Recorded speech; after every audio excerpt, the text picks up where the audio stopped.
Seriousness कब आएगी भाई तुम?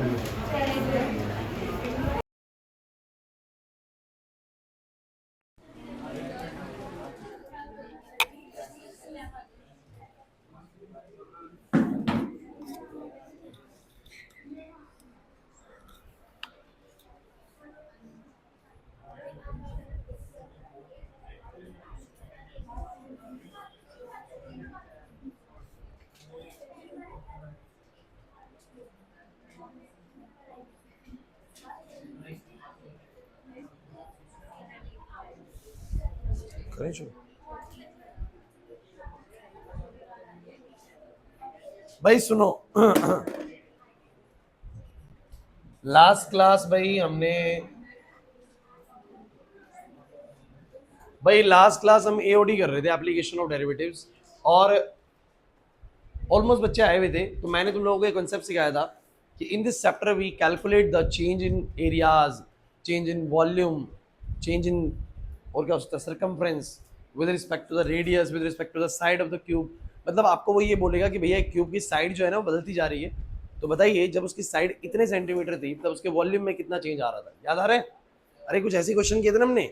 यहाँ पर आपको क्या करते हो, किसी भी शेप, सर्कल या कोन या सिलेंडर, किसी भी चीज के वॉल्यूम, सरफेस एरिया, किसी चीज की चेंज की बात पूछेगा with respect to some other parameter. तो मैंने आप लोगों को कुछ क्वेश्चंस करवाए थे, अब कुछ और क्वेश्चंस हमें आज बनाने हैं, तो जल्दी से निकालिए एक्सरसाइज। दिखाओ कहां तक कर लिए थे? 6 तक लगातार हो चुके हैं, याद है? और अगर मैं बात करूं जो क्वेश्चन बचे हुए हैं, 7वां बचा हुआ है, 8वां ही बचा हुआ, 8वां बचा हुआ है, हो गया, बच रखा है, 9वां हो चुका है, 10वां बचा हुआ है, 11वां बचा हुआ है, 13वां बचा हुआ है, 14वां बचा हुआ है, 15वां, 16वां। चलिए, सो गाइस ये क्वेश्चंस हमारे बचे हुए हैं, इसको जल्दी से निपटाते हैं, एक्सरसाइज खत्म करते हैं। तो क्वेश्चन स्टार्ट करने से पहले मैं आपको थोड़ा वैसा क्वेश्चन कराऊंगा जो हमने भी, मतलब जिस तरह का हमने भी रिसेंटली किया है। सो गाइस क्वेश्चन नंबर 8 निकालिए पहले सब बच्चे। क्वेश्चन नंबर 8 पढ़िए, थोड़ा याद आ जाएगा बच्चों इस क्वेश्चन के जरिए में ना, थोड़ा सा याद आ जाएगा। क्वेश्चन ये है, balloon which always remains spherical on inflation. एक गुब्बारा जिसको हम फुला रहे हैं तो वो हमेशा बोलो कैसा रहता है? स्फेरिकल रहता है। Is being inflated by pumping, is being inflated मतलब उसको फुलाया जा रहा है, पंप करके। क्या पंप करके भैया? 900 क्यूबिक सेंटीमीटर ऑफ गैस पर सेकेंड। मतलब उसमें कितनी गैस डाली जा रही है बोलो? 900 सेंटीमीटर क्यूब पर सेकेंड इतनी गैस उसमें डाली जा रही है। इसका मतलब ये क्या दिया हुआ बोलो? कि उसके वॉल्यूम में कितना चेंज आ रहा है विद रिस्पेक्ट टू टाइम। ये लॉजिकल चीज है। अगर किसी गुब्बारे के अंदर 900 सेंटीमीटर क्यूब गैस हर सेकंड में डाली जा रही है पर सेकंड, इसका इंडिकेशन है the change in volume with respect to time is 900 centimetre cube per second. Is this fine to you not? नहीं आया वंश में? क्या हुआ? आए क्या बोलता है? Find the rate at which the radius of the balloon increasing. किस रेट से इस गुब्बारे का रेडियस बदल रहा होगा? किस रेट से इस गुब्बारे का रेडियस बदल रहा होगा जब इसका रेडियस बोलो कितना है? 15 सेंटीमीटर। कुछ ऐसे ही क्वेश्चन थे कि नहीं? जरा मुझे बताओ। नहीं आया समझ? अब आप मुझे बताओ जरा, वॉल्यूम की बात हो रही थी तो वॉल्यूम का फॉर्मूला बोलो क्या होता है किसी भी गुब्बारे के वॉल्यूम का? 4/3 पाई आर क्यूब। अगर आपको dv/dt निकालना है, क्योंकि आपको dv/dt निकालना पड़ेगा, टाइम की रिस्पेक्ट में करना है, सो dv/dt कितना आएगा बोलो? 4/3 पाई तो कांस्टेंट है, आर क्यूब का बोलो कितना आएगा? 3r², और आर का बोलो कितना आएगा? dr/dt। समझ नहीं आया? नहीं आया ना? अब आपको क्या क्या गिवन है जरा बताओ। ये गिवन है, आर गिवन है, क्या निकालना है? dr/, मिल गया आंसर।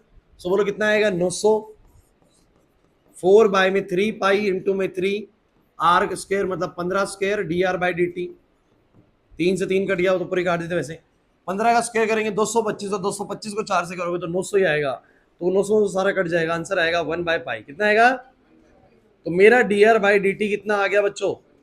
1/π सेंटीमीटर पर सेकेंड। सेंटीमीटर सॉल्व करोगे तो आ जाएगा 1/π यार। 1/π का मतलब है 22/7, यानी ऊपर है 7, नीचे है 22, 7/22 है। नहीं आया ना समझ में? ऐसे ही तो करा है बच्चों लास्ट क्लास, भूल गया लगता है। नहीं आ रहा ना याद? क्वेश्चन नंबर हो गया 8।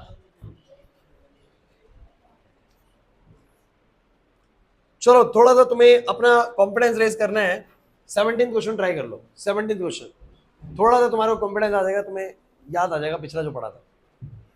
सभी बच्चे 17 क्वेश्चन ट्राई कर लीजिए अगर चाहते हैं कि पिछला याद आ जाए। ये वाला नोट कर लो।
डन गाइस, बताओ बच्चों हो गया? मैंने कौन सा 17 क्वेश्चन बोला था, आप लोगों ने कर लिया? करवाऊं मैं या आता है? सिंपल है। The rate of change of area of the circle with respect to radius when its radius is 6 centimetre. कह रहे हैं कि एक सर्कल का रेडियस बदल रहा है तो उसका एरिया कितना तेजी से बदल रहा होगा उसके साथ, जब उसका रेडियस बोलो कितना है 6 सेंटीमीटर। तो मुझे बताओ उसका एरिया कितना होता है? वैसे एरिया कितना होता है? Pi r square. And he wants to know the change in area with respect to the change in radius. Guys it will be 2 pi r. It will be नहीं यार, तो change in area with respect to its radius, when the radius is 6 centimeter, put 6 here, it is 12 pi। 12 pi since area ऊपर है centimetre square पर centimetre. Is this fine to you or not guys? मुश्किल है? ओ भाई नहीं आ रहा समझ में? ये बहुत आसान चीज है अगर आप लोगों ने पहली क्लास अटेंड करी हो तो, नहीं करी तो इट लुक्स डिफरेंट ना। नहीं आ रही भाई बात समझ में? सो नेक्स्ट आते हैं बच्चों, नेक्स्ट पे आ जाओ। अब आ जाओ क्वेश्चन नंबर 7 निकालो, वापस से पुराने पे आ जाओ। क्वेश्चन नंबर 7 कहता है the length x of a rectangle is decreasing at the rate of 5 centimetre पर मिनट। एक रेक्टेंगल की लेंथ मान लो एक्स है और ब्रेथ मान लो वाई है। लेंथ मान लो एक्स है, ब्रेथ मान लो वाई है। तो कह रहे जो उसकी लेंथ है ना वो घट रही है, हर 1 मिनट में 5 सेंटीमीटर कम हो जा रही है। हर 1 मिनट में 5 सेंटीमीटर कम हो जा रही है। और जो उसकी ब्रेथ है ना, विड्थ जो है वो बढ़ रही है हर 1 मिनट में 4 सेंटीमीटर। हर 1 मिनट में कोई दिक्कत है?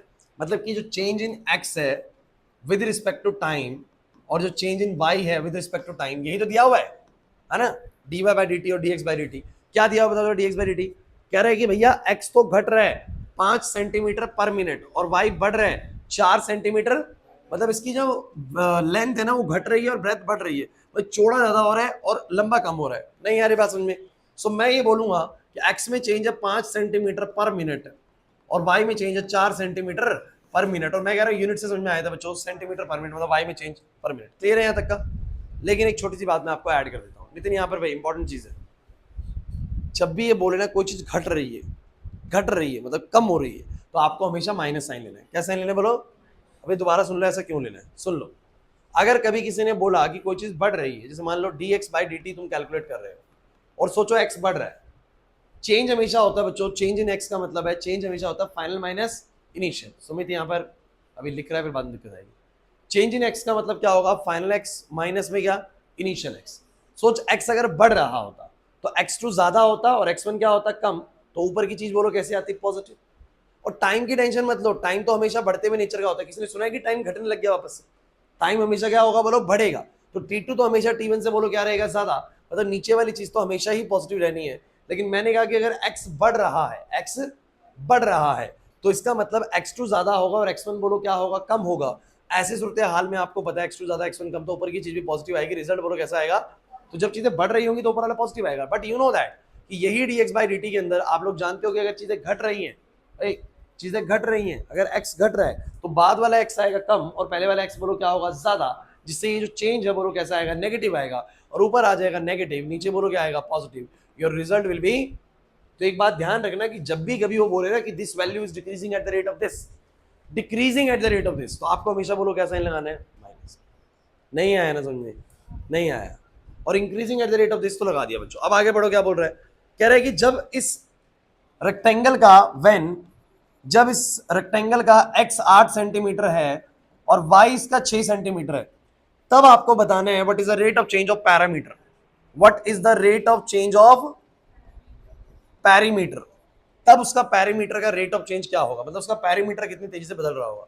सो गाइस मुझे एक बात सब बच्चे बताने की कोशिश करें, पैरामीटर किसी भी रेक्टेंगल का होता क्या है, 2 टाइम्स ऑफ, नहीं मानते, मानना पड़ेगा, 2x होते हैं 2y होते हैं, यही होता है। अब पैरामीटर का चेंज कितना हो रहा था, डीपी बाई डी टी, क्योंकि rate of change of parameter पूछा है। जरा बताओ कितना आएगा, 2 तो 2 रहेगा। x का बोलो क्या आ जाएगा, dx बाई, और y का डिफरेंशिएशन t के रिस्पेक्ट में dy बाई, बोलो कितना आएगा, बोलो माइनस का 5 -2। अच्छा पैरामीटर अपने आप में क्या होती है, लेंथ होती है, तो -2 सेंटीमीटर पर सेकेंड। इसका कहने का मतलब क्या है कि पैरामीटर हर सेकंड में 2 सेंटीमीटर कम हो रहा होगा, हर सेकंड में 2 सेंटीमीटर। आप बताओ ऐसा क्यों हो रहा है, सोच के बताओ, 2 सेंटीमीटर हर सेकंड, हर सेकंड में नहीं, हर मिनट में है, ये क्वेश्चन मिनट में चल रहा है। बताओ जरा ऐसा क्यों है बच्चों। लेंथ जो है ना वो घट रही है 5 से, और ब्रेथ बढ़ती सिर्फ 4 से। बढ़ती सिर्फ कितने से बोलो, 4 से, तो एक तो कम हो जाता है, 1 सेंटीमीटर तो कम हो जाता है सिर्फ इसमें और इसमें। बट आपको पता है 2 लेंथ है और 2 ही ब्रेथ है, तो अगर 2 लेंथ कम हुई है, अगर 2 लेंथ है मेरे पास, दोनों कम हुई होंगी बेसिकली, तो कितनी कम हुई होगी, 10 यूनिट तो कम हुआ होगा, लेकिन बड़ा मात्र 8 यूनिट होगा। तो नेट सेल घट कितना गया बोलो, 2 यूनिट। तो नेट सेल आंसर भी कितना है, पैरामीटर 2 यूनिट से घट गया हर सेंटीमीटर, हर 1 मिनट में। नहीं आया समझ में, नहीं आया नंदनी, नहीं आया। अब अगर बात करें एरिया की, कि एरिया में कितना चेंज आएगा, सो एरिया का बोलो फटाफट से, area of rectangle, so area of rectangle is X Y, and बोलो डी ए बाय में डी टी कितना आएगा बच्चों, डी ए बाय में डी टी कितना आएगा बच्चों, बताओ जरा। सो हम बोलेंगे एक्स को रखेंगे, वाई का, वाई को रखेंगे, अरे भूल गए तुम लोग, लग रहा है चेन रूल याद है ना, एक्स को रखते हैं, वाई का डिफरेंशिएशन वाई को रखते हैं। तो मुझे बताओ एक्स कितना है बोलो, 8। ये बात तब की हो रही है जब एक्स हमारा 8 है, मतलब जिस समय इस रेक्टेंगल का लेंथ 8 है और ब्रेथ बोलो कितनी है, 6, तब की बात कर रहे हैं।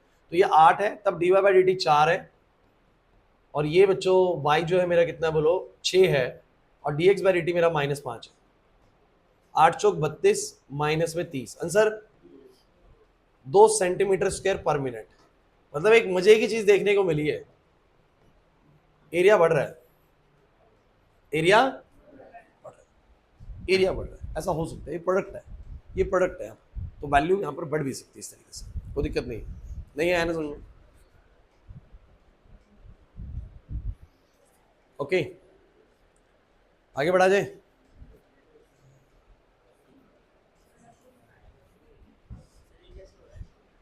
क्या चीज, ये कैसे हो रहा है, मान लो एग्जांपल ले लो ना, एक वैल्यू 10 ले ले, मान ले लेंथ 10 ले ली और ब्रेथ 15 ले ली, प्रोडक्ट कितना आ रहा है, 150। अब मान ले अगली बार तेरा लेंथ जो है, मान ले कोई भी एक चीज बढ़ा दे और एक चीज घटा दे, ये घटा दी ये बढ़ा दी, अब करिए मल्टीप्लाई, कितना आ रहा है, हो सकता है, मैथमेटिक्स थोड़ा फनी है इस चीजों में, है ना। हो सकता है एक चीज बढ़ रही है एक चीज घट रही है, लेकिन दोनों देखो फिर भी दोनों में देखो चेंजेस है, मैंने बोला ना, देखा आप लोग, ये 10 है 15 है, प्रोडक्ट कितना है 150, ये घटा दिया मैंने 1 यूनिट से और वो बढ़ा दिया मैंने 1 यूनिट से, प्रोडक्ट हो गया 154, बढ़ गया।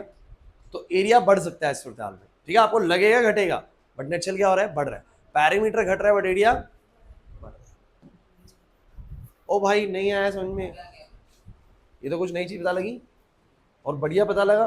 मान लो अपना गार्डन तैयार कर रहे हो, जगह कम है, पैरामीटर कम करना पड़ेगा, एरिया बढ़ाना है, तो कुछ ऐसा सिनेरियो आप क्रिएट कर सकते हैं जिसमें आप लेंथ को घटा दीजिए, ब्रेथ को बढ़ा दीजिए, कुछ इस तरीके से आप जा सकते हैं, तो सिनेरियो क्रिएट हो सकता है। नहीं है बात समझे, मतलब ऐसा भी सिखाया जाएगा इस चैप्टर के अंदर। इस चैप्टर में ये भी सिखाया जाएगा आप लोगों को कैसी चीज़ों को मैक्सिमाइज करना है, कैसी चीज़ों को मिनिमाइज करना है अंडर द गिवन कंडीशंस, ठीक है ना। सो ये बताओ पहले, ये समझ में आया कि नहीं आया, पक्का आगे बढ़ूं? चलिए नेक्स्ट क्वेश्चन की तो चलते हैं। नेक्स्ट क्वेश्चन कौन सा है बच्चों, इस एक्सरसाइज का सबसे धाकड़ क्वेश्चन है क्वेश्चन नंबर 10, सबसे अच्छा क्वेश्चन है। कहते हैं एक लैडर है 5 मीटर लंबी, is leaning against the wall. एक लैडर है, लैडर मतलब सीढ़ी, और वो लीन कर रही है एक वॉल के अलोंग, 5 मीटर लंबी लैडर है, कोई दिक्कत, ऐसे खड़ी हुई है। अब जरा सवाल सुनिएगा क्या उसका, बच्चों इधर सवाल सुनिए भाई। कह रहा था bottom of the ladder is pulled along the ground, जो उसका बॉटम है ना वो ग्राउंड की तरफ पुल हो रहा है, मतलब खिंच रहा है, away from the wall, wall से दूर की तरफ जा रहा है, मतलब खिसक रही है लैडर जो है, नीचे तो खिसकेगी।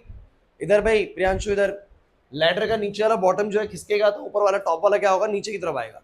वो यही बताना चाह रहा है, कह रहा है कि ये जो लैडर का बॉटम है ना, ये दीवार से दूर जा रहा है, दीवार से दूर जा रहा है, किस रेट से जा रहा है उसने वो भी बताया, किस रेट से बोलो, 2 सेंटीमीटर पर सेकंड, मतलब हर सेकंड में 2 सेंटीमीटर आगे खिसक जा रहा है। मतलब आप मान लीजिए कि इसको तुमने एक्स मान लिया, क्या मान लिया बोलो, और ये वाला तुमने क्या मान लिया वाई, तो तुम्हें समझ में आएगा कि एक्स में जो चेंज आ रहा है, मतलब एक्स में जो इंक्रीमेंट आ रहा है वो कितना आ रहा है बोलो, 2 सेंटीमीटर पर सेकंड। नहीं आया समझ में, नहीं आया। अगर ये लैडर का बॉटम उस तरफ बढ़ रहा है, 2 सेंटीमीटर बढ़ जा रहा है हर सेकंड के अंदर, तो मैं ये बोल सकता हूँ ना कि जो एक्स में चेंज आ रहा है वो कितना आ रहा है हर सेकंड के अंदर, 2 सेंटीमीटर। बोल सकते नहीं बोल सकता, that this will be the, this indicates the change in X with respect to time. नहीं आया समझ में, आपको भी नहीं आ रहा। मैंने कहा कि एक लैडर ऐसे खड़ी हुई है और वो लैडर की बॉटम से दूरी मान लो एक्स मान ली मैंने, और वो कह रहा है उसका बॉटम खिसक रहा है 2 सेंटीमीटर हर सेकंड में खिसक जा रहा है, मतलब उस तरफ चल रहा है 2 सेंटीमीटर पर सेकंड। तो मैं ये बोल सकता हूँ ना कि ये 2 सेंटीमीटर पर सेकंड क्या है, it is a change in x. ये एक्स में कितना चेंज आएगा हर सेकंड में, 2 सेंटीमीटर का एक्स बढ़ता रहेगा, एक्स बढ़ता रहेगा, वाई क्या होता रहेगा, घटता रहेगा, वाई क्या होता रहेगा, घटता रहेगा। नहीं आ रहा समझ में। सो यहाँ पर उसने बोला कि अगर ये अवे जा रहा है 2 सेंटीमीटर पर सेकंड से, how fast is it's height on the wall decreasing. अब बताइए कितना तेजी से उसकी जो हाइट है, कितना तेजी से उसकी हाइट बोलो क्या होगी, घटेगी। ये तब की बात हो रही है, बोल रहे तब की बात हो रही है जब हमारा जो लैडर का फुट है वो वॉल से कितनी दूरी पे बोलो, 4 सेंटीमीटर की दूरी पे। मतलब ये तब की बात कर रहे हैं जब एक्स के बोलो कितना है बोलो 4, कितना बोलो 4, और 4 मीटर। क्लास इंपॉर्टेंट चीज है, ढंग से सुन लीजिए। And what you have given dx by which is equal to 2 centimetre, and what you have to find y में कितना चेंज आएगा। कब की बात कर रहा है बोलो, जब ये x 4 है, और वो तो तुम्हें पता है लेटर की लेंथ तो बच्चों 5 ही रहेगी, लेटर की लेंथ को फर्क नहीं पड़ने वाला, वो कहीं भी किसके। क्वेश्चन समझ में आया, बड़ा ही अच्छा क्वेश्चन है, क्योंकि क्वेश्चन ये कहना चाह रहा है, दोबारा सुन लीजिए, क्वेश्चन ये कहना चाह रहा है कि 5 मीटर लंबी लेटर ऐसे खड़ी हुई है, ये x है मान लो, ये बोलो क्या है y है, और कह रहा है कि लेटर का बॉटम खिसकने लग गया है 2 सेंटीमीटर पर सेकंड की रफ्तार से, मतलब उसके x में चेंज आने लग गया है 2 सेंटीमीटर पर सेकंड का चेंज आ रहा है। तो कह रहा है y घट रहा होगा, तो बताइए y किस रेट से घट रहा होगा, मतलब change in y with respect to time कितना होगा उस समय जब मेरा x 4 है। तो यार मुझे एक बात बताओ, x जब 4 होगा और ये 5 होगा, तो मुझे पाइथागोरस से पता है ये 3 आएगा, ये कितना आएगा बोलो, तो मुझे पता है y भी कितना एक्चुअली में ना, तो मुझे बताया ना, बताया मेरे को पता है। लेकिन यार अभी समझ में नहीं आ रहा फॉर्मूला क्या लगाना है, क्योंकि पिछले क्वेश्चंस में वॉल्यूम का फॉर्मूला मिलता था, क्योंकि बोलता था वॉल्यूम में चेंज है, एरिया में चेंज है, इस बार तो किसी ने चेंज ही नहीं बोला। तो फॉर्मूला आप ढूंढिए, यहाँ एक फॉर्मूला काम कर सकता है जो एक्स और वाई को रिलेट कर रहा है, वो है पाइथागोरस थ्योरम। कौन सा थ्योरम बोलो, पाइथागोरस थ्योरम। यहाँ पर कैसे काम करेगी आप जानते हैं, X square plus Y square किसके बराबर आएगा 25। अरे यार X square plus Y square किसके बराबर आएगा, समझ नहीं आ रहा। लेकिन अब मुझे बताओ टाइम की रिस्पेक्ट में डिफरेंशिएट कर दो पूरे को। एक्स स्क्वायर का बताओ कितना आएगा 2x, और एक्स का बोलो वाई स्क्वायर का, और वाई का 25 का, टाइम किसी के लो टाइम कांस्टेंट का 0 आएगा। चलो अब बताओ क्या क्या गिवन है, क्या x गिवन है, क्या dx बाई dt गिवन है, क्या y गिवन है, दिया नहीं है लेकिन पता है सर, वाई पता है। जब लेटर हमेशा 5 रहेगी और ये बोल रहा है कि हम उस समय की बात कर रहे हैं जब एक्स 4 है, जब एक्स 4 है और वो 5 है तो ये बोलो कितना होगा वाई 3, क्योंकि पाइथागोरस सब लगा दे लीजिए वाई 3 आएगा। नहीं आया ना समझ में? तो वाई पता है तो क्या निकालना है, D Y by D T. Answer आएगा कि नहीं आएगा? तो मैंने बोल दिया यहाँ पर कि इस ट्रायंगल के अंदर, मतलब इस लेटर वाले केस में अगर ये 5 है और ये जिस समय 4 होगा तो ये वाई कितना निकल के आएगा बोलो, वाई कितना निकल के आएगा बोलो। अरे यार तुम समझ पा रहे हो कि नहीं समझ पा रही है भाई? नहीं आ रहा? डायरेक्ट भी बोल सकते हो, 3 है। चलो बोलो भाई आंसर, 2 टाइम्स ऑफ एक्स बोलो कितना 4, D x by D T 2, 2 times of Y बोलो कितना, वाई बोलो 3, और D Y by D T निकालना है आपको। एक बढ़िया चीज देखने को मिलेगी, बताओ जरा क्या।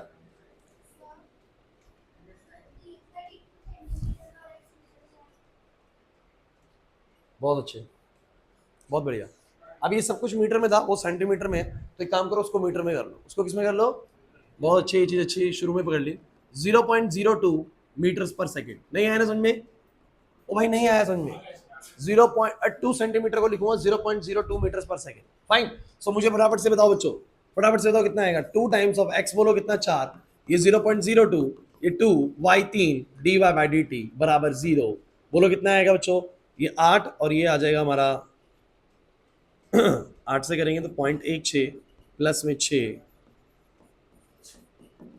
अबे कुछ पल्ले पड़ भी रहे हैं नहीं जा रहा? बोलो बोलो कितना आया?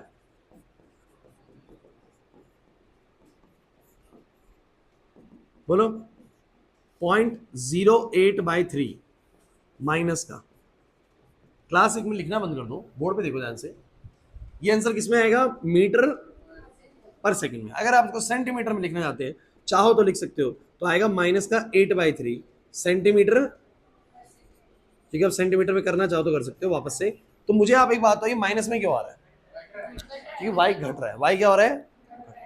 एक्स बढ़ रहा है तो वाई, लेटर इस तरफ जाएगी तो वाई की हाइट घटेगी। क्लियर हुआ कि नहीं हुआ? नहीं आया समझ? अगर ये सब समझ में आ गया है ना, तो मैं उम्मीद करता हूं कि अब आप लोग थोड़ा ट्राई भी करेंगे। कौन सा ट्राई करोगे?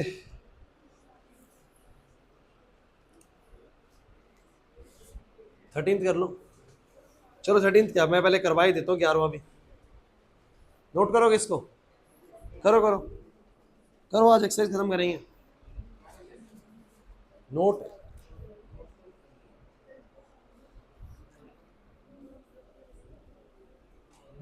नहीं आया समझ में?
Done guys?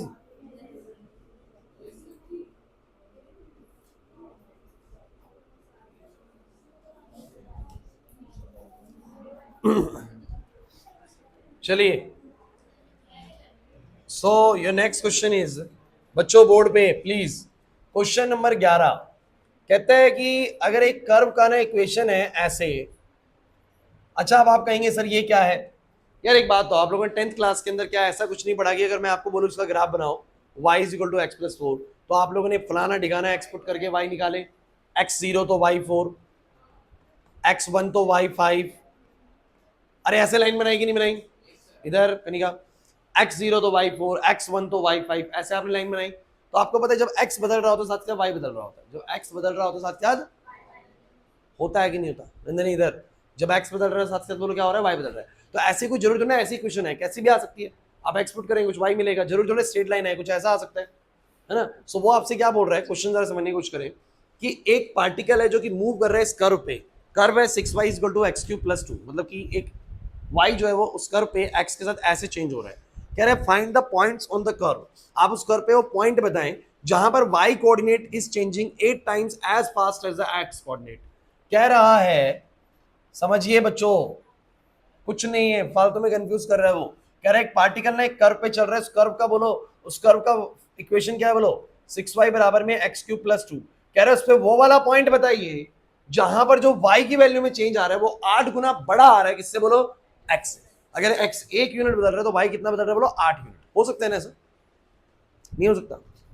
अरे इस ग्राफ लाइन पे मैं ऐसे बना दूं तो यहां पर ये बदला 4 से 5, ये बदला 4 से 5, थोड़ा मैं और शार्प कर दूं इसको, तो ये y बदला मेरा, y यहां पर इतना था वहां पर इतना हो गया, तो ये बदला 1 यूनिट, y बदला बोलो कितने यूनिट, 8 यूनिट। हो सकता है ऐसा। सो वो कह रहा है कि बताइए वो वाला पॉइंट इस कर्व पे जहां पर जो y में जो चेंज है, अब चेंज इन y का मतलब है dy, चेंज इन y का मतलब बोलो क्या है, dy is 8 times of the change in x। समझ नहीं आया ना समझ में? उसने बोला कि एक तो कर्व दिया हुआ है 6y = x3 + 2, आप वाला पॉइंट बताए, पॉइंट मतलब x, y कोऑर्डिनेट बताए बेसिकली, यानी x और y निकाल लीजिए, ऐसा कोऑर्डिनेट बताइए जहां पर जो y में जो चेंजेस आ रहे थे वो 8 गुना बड़े आ रहे थे, बोलो किससे, x। मतलब वो वाला पॉइंट बताओ जहां पर y में जो चेंज आएगा वो 8 टाइम्स बड़ा आएगा x की चेंज से। क्लियर हुआ कि नहीं हुआ? इसका मतलब वो मुझे वो वाला पॉइंट जानना चाह रहा है जहां पर dy की जो वैल्यू होगी वो 8 टाइम्स होगी, बोलो किससे, dx से। मींस आप जानते हैं इसका मतलब होगा कि dy/dx वैल्यू बोलो कितनी होगी, 8। अरे नहीं आया समझ में? नहीं आया समझ में? यश, अब dy/dx 8 का मतलब क्या हो गया, वो रही इक्वेशन तुम्हारे पास, ओ भाई वो रही इक्वेशन तुम्हारे पास, जल्दी करो dy/dx कितना आएगा इसका। तो मैंने बोला 6 टाइम्स ऑफ dy/dx कितना हो जाएगा बोलो, 3x²। और dy/dx कितना है बच्चों, बच्चों 1 बाय में 2x²। मुझे बताओ dy/dx कितना, 8, 1 बाय में 2x², बोलो x² बराबर कितना, 16। x की वैल्यू बोलो कितनी, +4 और -4, और x जब 4 होगा तो y बोलो कितना होगा बच्चों, y कितना होगा, रखो रखो, 4 का क्यूब कितना आएगा, 64, 64 जमा 2 बोलो कितना आएगा, 66, 66 बाय में 3 आएगा, 66 बाय में 3 कितना आएगा, 33 बाय में 3 और 22 आएगा बेसिकली, तो y 22 आ गया। और x आया -4, तो -4 का क्यूब आएगा -64, और -64 जमा में 2 आएगा बच्चों, नहीं समझ पा रहे क्या बोल रहा हूँ, -62, और -62 डिवाइड बाय 6 आएगा, सो y आएगा बच्चों -31/2। इसका मतलब दो ऐसे पॉइंट है इस कर्व पे जहां पर ऐसा होता है, जहां पर ऐसा होता है कि y कोऑर्डिनेट x कोऑर्डिनेट के मुकाबले कितनी तेजी से चेंज होता है बोलो, 8 टाइम्स चेंज होता है। नहीं आए ना बात समझ में? जैसा क्वेश्चन बोले बस वैसा करना होता है। ये क्वेश्चन मुश्किल नहीं है भैया, अगर तुम पढ़ रहे हो तो, अगर तुम पढ़ रहे हो ट्यूशन में 1 घंटा, ऑल्टरनेट डेज में 48 आवर्स का गैप लेके मैथमेटिक्स चल रही है, तो फिर नहीं हो पाएगा भाई। फिर मैं कह रहा हूं चाहे कोई भी मैथमेटिशियन आगे करा दे, यहाँ पर कोई कुछ नहीं कर पाएगा। कहां पर, यहां पर, ओके 66/11 हो जाएगा, ठीक है। सो ये पॉइंट 4/11 आएगा। कोई दिक्कत है? क्वेश्चन समझ में नहीं आ रहे ना? अगर नोट बाद में कर लो घर पे तो नेक्स्ट कराऊं, पक्का? आ जाओ, हम कोशिश करते हैं आज इसको खत्म करें ताकि नेक्स्ट क्लास में नई एक्सरसाइज शुरू करें। सो नेक्स्ट क्वेश्चन कौन सा है बच्चों, 13वां क्वेश्चन मैं चाहता हूं आप लोग खुद घर से कर ले, बस हिंट सुन लो।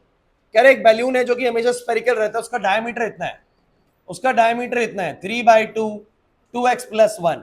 कह रहे हैं बताओ जरा find the rate of change of volume with respect to x। बच्चों प्लीज, कह रहे हैं उसका volume with respect to x बताना है कितना चेंज होगा।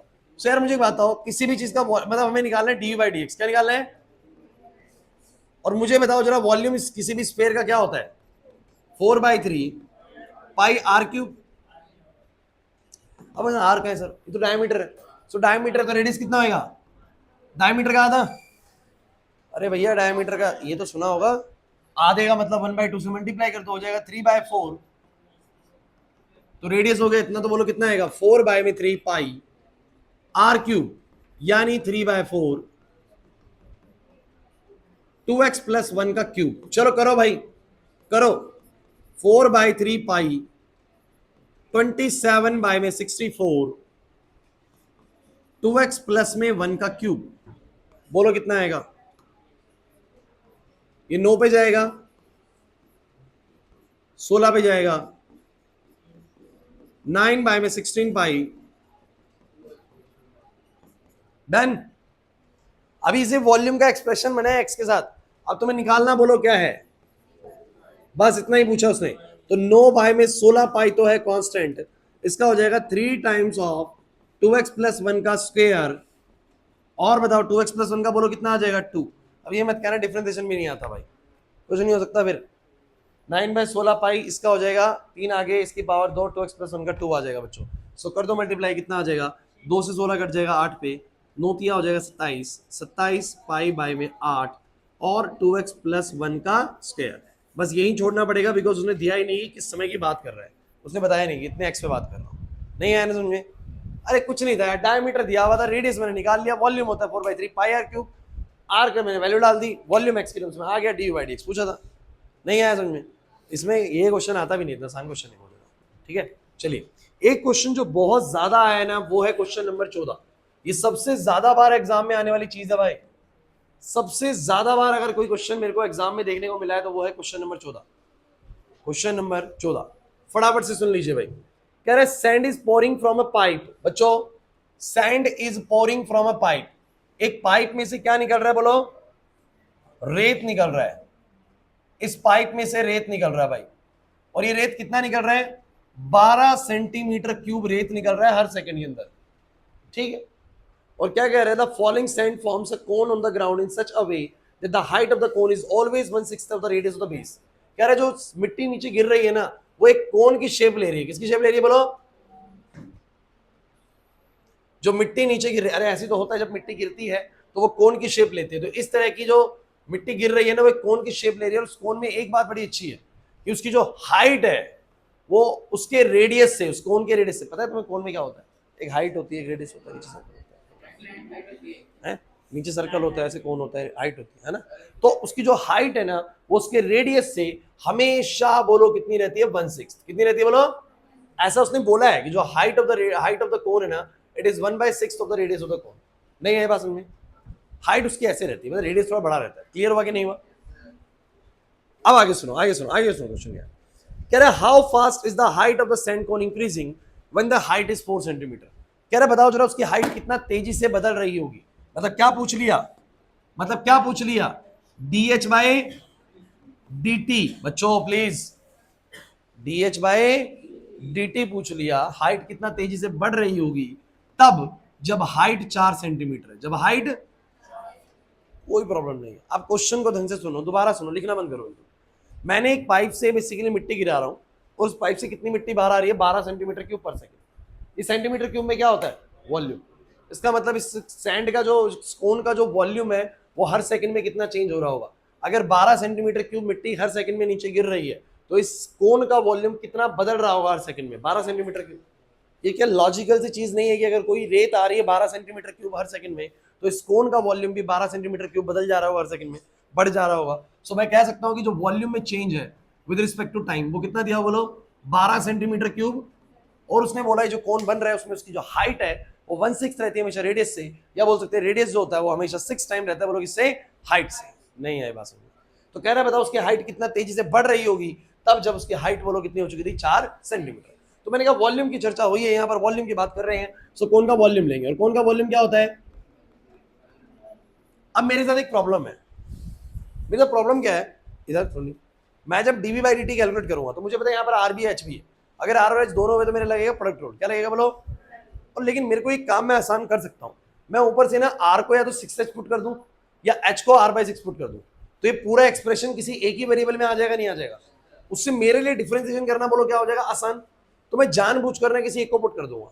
और मैंने यह पुट करा, मैं आपको बता देता हूं, मैंने आर निकाला वहां से 6h। क्या निकाला बोलो? अगर मैं वहां से आर को 6h निकालूंगा, बताऊंगा अब इसका फायदा क्या है। आर को मैंने 6h निकाला और यहां पुट कर दिया, तो ये आएगा बच्चों, कितना आएगा? ध्यान से देखना बच्चों, ये आएगा 36h3, और ये पूरा बन जाएगा हमारा 12πh3। तो मेरा वॉल्यूम जो है ना वो आर और एच दोनों में नहीं, सिर्फ और सिर्फ किसमें होगा बोलो? एच में होगा। और इससे मेरा फायदा ही होगा, मेरे को इसको डिफरेंशिएट करना बोलो क्या हो जाएगा? आसान हो जाएगा। अच्छा बच्चे, सर आपने आर कोई क्यों पुट करा, एच कोई क्यों नहीं पुट कर दिया? बच्चों मेरे को D h by D T निकालना है। क्या निकालना है बोलो? अगर मैं पूरा आर में करता तो मेरा d r by D t आता, d h by D t नहीं आता। समझ रहे कि नहीं समझ रहे? फिर मुझे ये करना पड़ता, D r by D t आता, फिर मैं D r by D T यहाँ पुट करता, इसको डिफरेंशिएट करता, मतलब लेंथी काम होता। सो मैंने यहाँ पर ऐसे करा। अब मुझे बताओ D V by D T कितना आएगा? सब बच्चे D V by D T कितना आएगा? 12 पाई। बोलो एच क्यूब का कितना आएगा? 3h square. और बोलो एच का कितना आएगा? ये डिफरेंशिएशन अच्छा होना चाहिए यार। डिफरेंशिएशन गड़बड़ है तो मैं कुछ नहीं कर पाऊंगा इस चैप्टर में। सो मुझे बताओ जरा कितना आएगा? सो ये तुम्हें पता है, ये तुम्हें पता है किस समय की बात हो रही है, ये निकालना है। सो बोलो कितना आएगा? बोलो 12। ये कितना है? बोलो 12 पाई इंटू 3। एच बोलो कितना है? 4 का स्क्वायर। डी एच बाई में क्या कितना आएगा? 12 से 12 कट गया, 4 16 48। तो d h by D t आ गया बच्चों 1/48 पाई सेंटीमीटर पर सेकेंड। कुछ पल्ले नहीं पड़ रहा। ये मुश्किल नहीं है भाई, मैं आपको बताऊं। देखो सुनो क्या होता है, ये चैप्टर जब हम कर रहे होते हैं ना, हमें लगता है कि यार हर क्वेश्चन कुछ अलग चीज लेके आ रहा है, लेकिन मैं आपको एक बात बताता हूँ, हर क्वेश्चन में ना आपको करना एक ही प्रोसीजर है कि जिस बारे में बात कर रहे हो उसको डिफरेंशिएट करना है और उसके अंदर वैल्यू डालनी है, आंसर निकल आएगा। जो चीज पूछी है वो देख लो क्या पूछा है, उसको निकालना है, और जो चीज उसने दी हुई है उसको देख लो, बस उसके बाद तो आंसर मिलना ही मिलना। नहीं आया ना समझ? क्या मुश्किल है बताओ? क्या मुश्किलात आ रही है इसके अंदर? ये आ रहा है इसमें? 6 मिनट बचे हैं, करा दूं अगला भी? 11th करा तो दिया, दोबारा करा दूं? देखते हैं फिर 11th देख लो दोबारा। 11th ये कह रहा है क्वेश्चन कि एक कर्व है। अब कर्व तो कैसे भी हो सकता है ना, कर्व तो ऐसा भी हो सकता है जिसमें y में कोई चेंज ही नहीं आ रहा है x के साथ। कर्व ऐसा भी हो सकता है y में बहुत इनफाइनाइट चेंज आ रहा है x के साथ। और कर्व ऐसा भी हो सकता है जैसे ये बना हुआ है। तो वो कह रहे हैं कि कर्व है 6y इक्वल टू में x क्यूब प्लस 2। उस पर आपको वो वाला पॉइंट ढूंढ के लाना है जिस वक्त पर जो y में जो चेंज आ रहा है वो 8 टाइम्स ज्यादा आ रहा है किससे? बोलो x में आए हुए चेंज से। इसका मतलब dy जो है वो 8 टाइम्स से, बोलो किससे? यानी dy बाई dx कितना है? बोलो 8। मैंने बस कुछ नहीं करा, इसको डिफरेंशिएट करा, dy बाई dx निकाला इसका, उसमें 8 रख दिया, x सॉल्व कर लिया, x से क्या निकाल लिया? y निकाल लिया। x और y तो बोलो क्या होंगे? पॉइंट होंगे। वही है, x और y तो कोऑर्डिनेट होंगे ना। इसमें जो x और y पुट करते हैं ये तो कोऑर्डिनेट्स होते हैं। तो ये वो वाला x और y आया है जब dy बाई dx का वैल्यू कितना होगा? बोलो 8। ये वो वाला x और y आया है। बच्चों कुछ पल्ले पड़ा तुम लोगों को? नहीं पड़ा? अच्छा एक और बात बताओ, हमारा 5 मिनट कर लेते हैं यार, करा दो ना। 2 क्वेश्चन बचे, मार्जिनल कॉस्ट और मार्जिनल रेवेन्यू के। अब कॉमर्स वाले बच्चों थोड़ा परेशान करते हैं भाई। उन्होंने एक बात बोली, सुन लो। कह रहा था total cost in rupees associated with the production of x units of a given company is this. बच्चों प्लीज शोर नहीं होना चाहिए यार।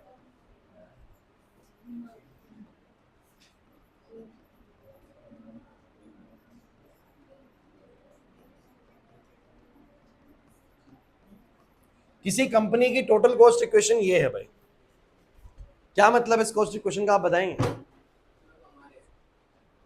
इसका मतलब ये है कि एक्स यहाँ पर यूनिट्स है, वो यूनिट्स के हिसाब से कॉस्ट बता रहा है कि अगर मान लो आप एक भी यूनिट प्रोड्यूस नहीं कर सकते, कॉमर्स वाले बच्चे बहुत अच्छा समझेंगे इसको, एक भी यूनिट प्रोड्यूस नहीं कर रहे, मतलब एक्स का वैल्यू बोलो कितना है? 0 है। एक्स है नंबर ऑफ यूनिट्स, एक्स क्या बोलो? अगर एक भी यूनिट प्रोड्यूस नहीं कर रहे हैं तो कॉस्ट कितनी लग रही है? बोलो 4000। कह रहे कैसे लग रही है? तो कुछ फिक्स कॉस्ट पड़ी होंगे आप लोगों ने, कुछ कंपनी की फिक्स कॉस्ट होती है। यहाँ हम किसी बच्चे को पढ़ाएं चाहे ना पढ़ाएं, यहाँ की फिक्स कॉस्ट है भैया, रेंट है, वो जाने ही जाना है, तो वो फिक्स कॉस्ट है। चाहे कुछ यूनिट प्रोड्यूस होना हो लेकिन आपका फिक्स कॉस्ट जाना ही जाना है। क्लियर हुआ कि नहीं हुआ? लेकिन अगर आप 1 यूनिट प्रोड्यूस करते हैं, 2 यूनिट प्रोड्यूस करते हैं, 20 यूनिट प्रोड्यूस करते हैं, तो इधर एक्स को पुट करेंगे, उसके हिसाब से आ जाएगा कितनी कॉस्ट आपकी पड़ गई है उसकी। नहीं आया समझ? तो उन्होंने कॉस्ट के हिसाब से, नंबर ऑफ यूनिट प्रोडक्शन के हिसाब से आपको कॉस्ट का एक फॉर्मूला दे दिया। क्लियर हुआ कि नहीं हुआ? इस कंपनी की कॉस्ट अपनी नंबर ऑफ यूनिट्स पे ऐसे डिपेंड करती है। 100 यूनिट प्रोड्यूस करोगे, एक्स को 100 रख दो और कैलकुलेट कर लो कितनी कॉस्ट लगी। 150 यूनिट प्रोड्यूस करोगे, एक्स को 150 रख दो, कितनी कॉस्ट लगी वो देख लो। क्वेश्चन समझ में आ गया? अरे नहीं आया। अब उसने बोला कि बताइए इसकी मार्जिनल कॉस्ट कितनी होगी जब 17 यूनिट प्रोड्यूस हो चुकी है। And what is this marginal cost guys? बताएगा कोई बच्चा? क्या होती है मार्जिनल कॉस्ट? कॉमर्स वाले बच्चे हैं?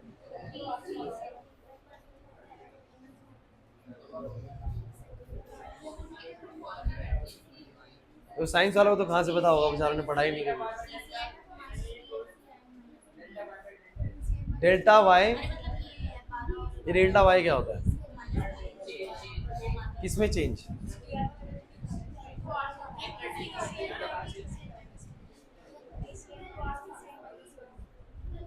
अरे क्या बता रहे हो, मेरे को डेफिनेशन बताओ। मार्जिनल आपको कैलकुलेट करनी है marginal cost when number of units is 17, जब 17 यूनिट सोल्ड करी गई है।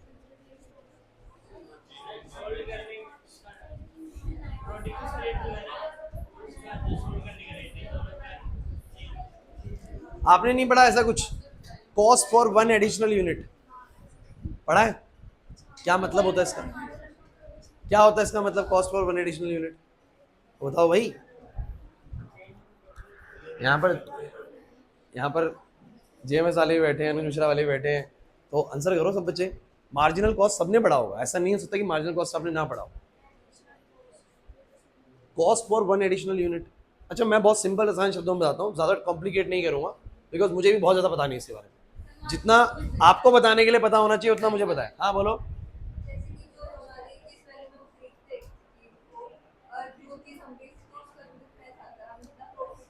साइंस वाले यही समझते हैं इसको। बिल्कुल सही सोच रहे हो तुम, तुम्हारी गलती नहीं है। मैंने भी पहली बार मार्जिनल कॉस्ट को ऐसे ही समझा था कि मार्जिन जो बच रहा है वही मेरी मार्जिनल कॉस्ट है। साइंस वाले यही समझते हैं, मैंने भी यही जवाब दिया था। फिर मैंने अपने ही जो कॉमर्स के कुछ साथी हैं उनसे पूछा कि एक्चुअली मार्जिनल कॉस्ट क्या होती है, तो उन्होंने मुझे बताया। ठीक है, सो मैं आपको बताता हूँ क्या चीज़ है। देखिए मार्जिनल कॉस्ट को बहुत सिंपल और आसान शब्दों में बताया जाता है। कुछ ऐसे बोल सकते हैं हम कि मान लीजिए आप दुकान पर कुछ सामान खरीदने गए और आपने जाके वहाँ पर पेन खरीदे। आपने 10 पेन खरीदे 5-5 रुपए के हिसाब से। अब 10 पेन आपके मतलब हर पेन की कॉस्ट 5 रुपए पड़ रही है। लेकिन आप 11वां पेन जब उससे लेने लगते तो आप बोलते कि भैया मुझे अब 11वां पेन ले रहा हूँ, मैं तुमसे इतने पेन ले रहा हूँ, तो मुझे बेसिकली कुछ तो कम पड़ना चाहिए ना इसके ऊपर। अब मैं 11वां पेन ले रहा हूँ तो मेरे को 10 पेन मैंने लिए तो मुझे कुछ तो रियायत बरतो भाई। होता है कि नहीं होता ऐसा? तो वो आपको कहता है चलो ठीक है, ये वाला पेन मैं तुम्हें 3 रुपए का दे देता हूँ। कितने देता बोलो? अब जो ये तुम्हें 10 यूनिट प्रोड्यूस करने के बाद जो अब कॉस्ट पड़ी है तुम्हें, मैंने बोला the cost for one additional unit, the cost for one, ये 3 रुपए जो तुम्हें कॉस्ट पड़ी ये है मार्जिनल कॉस्ट। ये क्या है बोलो? The cost for one additional unit, एक एडिशनल यूनिट की। अब तुम उससे ले लो 200 पेन। अब 200 पेन लेने के बाद तुम बोलोगे 201 पेन ले रहा हूं बेसिकली, तो अब मेरी कितनी कॉस्ट पड़ेगी? तो अब वो आपको बोलेगा कि मैं तुम्हें 2.5 रुपए का भी पेन दे दूंगा। तो ये आपकी बोलो 2.5 रुपए की क्या होगी? Marginal cost. कब की बोलो? जब आप 200 पेन खरीद चुके हैं। इसीलिए उसने बोला मार्जिनल कॉस्ट बताओ जब आपने 17 यूनिट प्रोड्यूस कर दिए। क्योंकि जब आप यूनिट्स प्रोड्यूस करते जा रहे हो तो जरूरी नहीं है आपकी शुरुआती यूनिट प्रोड्यूस करने के लिए हो सकता है आपको खर्चा ज्यादा लग रहा हो, बट बाद में वो आपका मशीन की हीटिंग वीटिंग जो उसके ऊपर लेबर लगनी है वो सब एक ही जैसी लगनी है। वो कहते हैं ना मशीन एक बार चल गई तो अब निकलवा लो जितनी मर्जी निकलवानी है। ये है मार्जिनल कॉस्ट की। बाद में मार्जिनल कॉस्ट बोलो क्या पड़ेगी? कम पड़ेगी। बट शुरुआत में मार्जिनल कॉस्ट बोलो क्या होगी? ज्यादा होगी। पहली चीज बनाने में चीजें ज्यादा लगेंगी, लेकिन बाद में जब चीजें निकल चुकी हैं बहुत सारी तो उसके बाद कुछ एक चीज निकालनी है तो वो चीजें क्या पड़ेगी? कम पड़ेगी। समझे नहीं ना मेरी वाली बात? मैं क्या कहना चाह रहा हूँ, एक फैक्ट्री के अंदर कुछ चल रहा है तो उसने दिन में 1000 प्रोडक्शन करी तो 1000 की बजाय 1001 भी कर देगा ना तो उस एक की कॉस्ट बहुत ज्यादा नहीं बैठेगी। अगले दिन आके उसको एक को बनाएगा तो कॉस्ट ज्यादा बैठेगी। समझिए मेरी बात को मैं कहना चाह रहा हूँ। सो मार्जिनल कॉस्ट का मतलब होता है cost for one additional unit. वो 10 पेन वाला एग्जांपल समझ लो। इसका मतलब एक बहुत सिंपल शब्दों में एक बात कहूंगा कि मार्जिनल कॉस्ट का सब बच्चे फॉर्मूला याद करें। सब बच्चे मार्जिनल कॉस्ट का सब बच्चे फॉर्मूला याद करें। The change in cost with respect to change in X. अरे ये तो मतलब हुआ कॉस्ट में कितना बदलाव आया जब मैंने अगले एक्स को बदला। मैंने बोला ना तो cost for one additional unit, जब मैंने एक यूनिट एक्स को बदला तो कॉस्ट में कितना चेंज आया? तो कॉस्ट 3 रुपए से बदल गई। कितने बदल गई बोलो? 3 से। पहले 5-5 रुपए चल रहा था, अब 3 रुपए मिल रहा है। तो मैं बोलूंगा what is marginal cost? Marginal cost is nothing but it is the change in cost with respect to change in X. कि जब मैं हर बार एक्स को बदल रहा हूं तो कॉस्ट में क्या चेंज आ रहा है? नहीं आया ना समझ में? कॉस्ट में क्या चेंज आ रहा है, यही है मेरा मार्जिनल कॉस्ट। ऐसे ही बच्चों मार्जिनल रिवेन्यू क्या होगा? Change in revenue with respect to change in X. कुछ नहीं है, मैं बताऊं आपको, मैथ्स के लिए तो सिर्फ फॉर्मूला याद करना था, वो तो बस मैं वैसे ही चर्चा करी है इतनी सारी। सो मार्जिनल कॉस्ट निकालनी है बोलो, मार्जिनल कॉस्ट निकालनी है बोलो कब? ओए एक्स 17 है, बताओ एक्स 17 है तो बोलो डीसी बाई डी एक्स कितना आएगा? D by d x of c. ओ भाई समझ नहीं आ रहा ना कुछ भी? बोलो बोलो कितना बनेगा? 3 आगे लाओ, 0.021 एक्स स्क्वायर, क्योंकि 3 आगे आ जाएगा, 0.006 x plus 15। This is marginal cost. और मुझे बताओ मार्जिनल कॉस्ट आपको कब निकालनी है? ओ भाई कब निकालनी है? जब एक्स 17 है। अब एक्स 17 है तो बोलो कितना आएगा?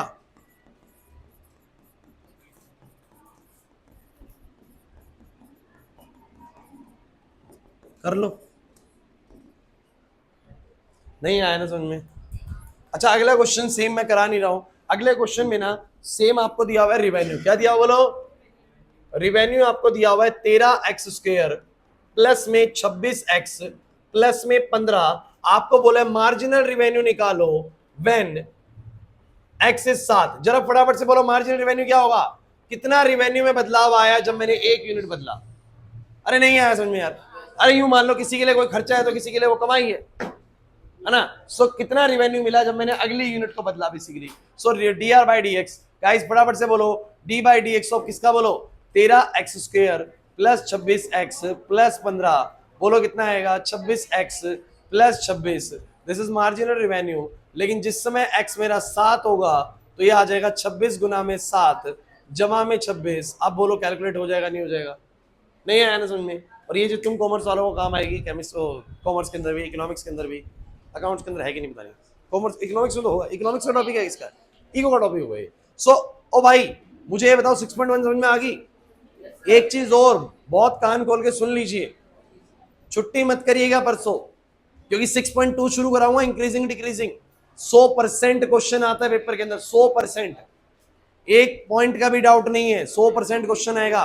पहली क्लास छुट्टी कर ली कॉन्सेप्ट निकल जाएगा, नहीं आएगा आगे समझ में, मुझे मत बोलना फिर कि सर समझ नहीं आ रहा अगली 3-4 क्लास, ठीक है।